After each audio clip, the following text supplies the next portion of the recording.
The House is set to vote on President Biden's $1.9 trillion COVID relief package this Friday, but GOP lawmakers are now calling out the left for making the pandemic more about politics, a liberal wish list that's got nothing to do with the American people. Here to talk more about this is the author of the new book, The Mind of a Conservative Woman, Tennessee Senator Marsha Blackburn, back with us here on Wake Up America. Senator, nice to see you again. The COVID-19 relief bill, CNN, MSNBC are now suddenly, they're calling this now the American Rescue Plan. That's its technical title, but they're being very sure that the American people know that's the name of this. It's being jammed down Republicans' throats. 10% of the bill would go toward COVID relief, and less than 1% would go toward vaccinating Americans. And it looks like the Democrats, Senator, are willing to go this alone. They are indicating they're willing to go this alone, that they want to get this money, taxpayer dollars, and a lot of debt into the pipeline so that they can spend it.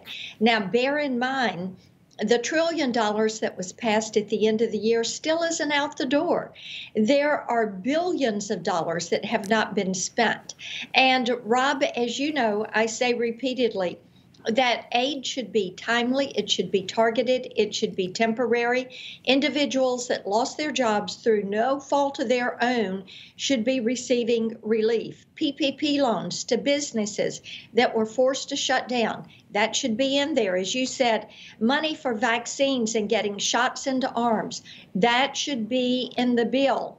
But instead, they've got $350 billion to bail out blue states. Most of this, you've got $50 billion going to New York, $27 billion going to California, and then they're going to sprinkle some other money to blue states. But they are not focused on tending to the pandemic. Much of this money in the pipeline won't even be spent until years down the road. And as one educator of school said to me, why in the world are we going to have this money that we can't spend until 2026, 2027? Hopefully the pandemic is over with by then. Right. And there's money from the previous bill that remains unspent. Yes. And the American people, by the way, if you're making $75,000 or less, you're getting $1,400. All right. Most people won't be able to pay the rent or their mortgage with $1,400. It's just not enough.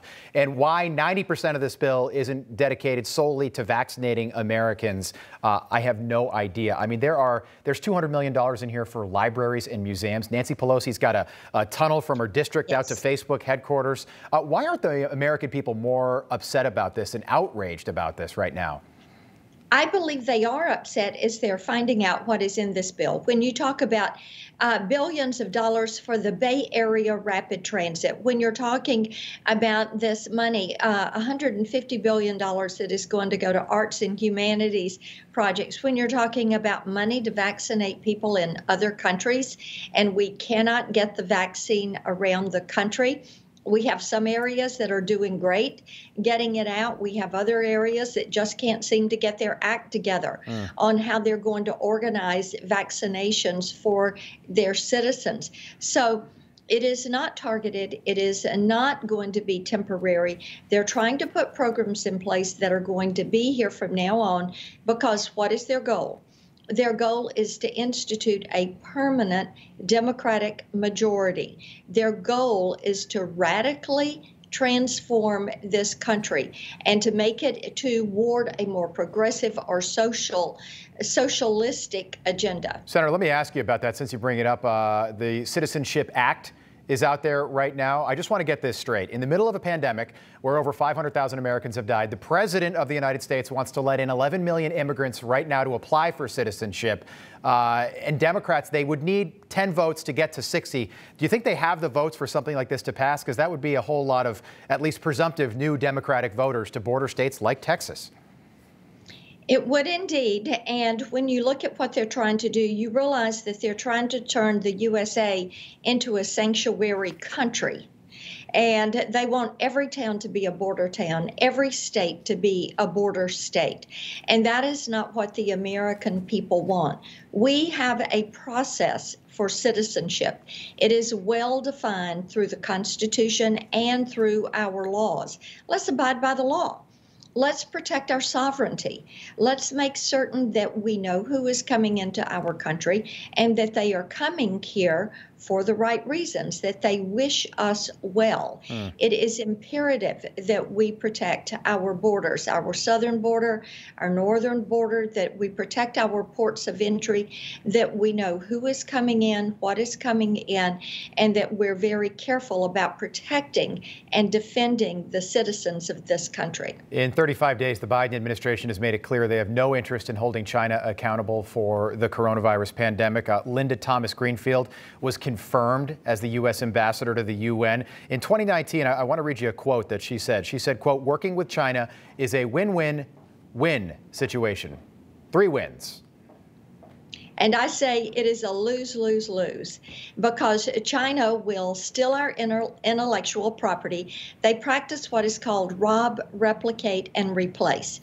They steal the intellectual property, they reverse engineer, or they create that product, and then they try to replace you in the marketplace because they are selling it at a lower price point than you can sell it. Along the way, what are they doing?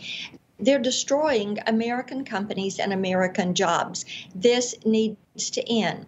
You can also look at what they're doing with great power competition in the U.S. military.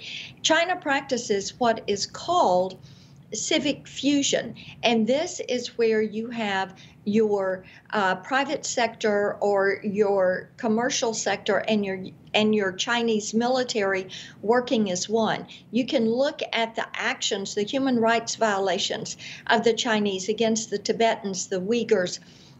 You look at what they're doing to the Hong Kong freedom fighters. Right. You look at what they're doing into the South China Sea.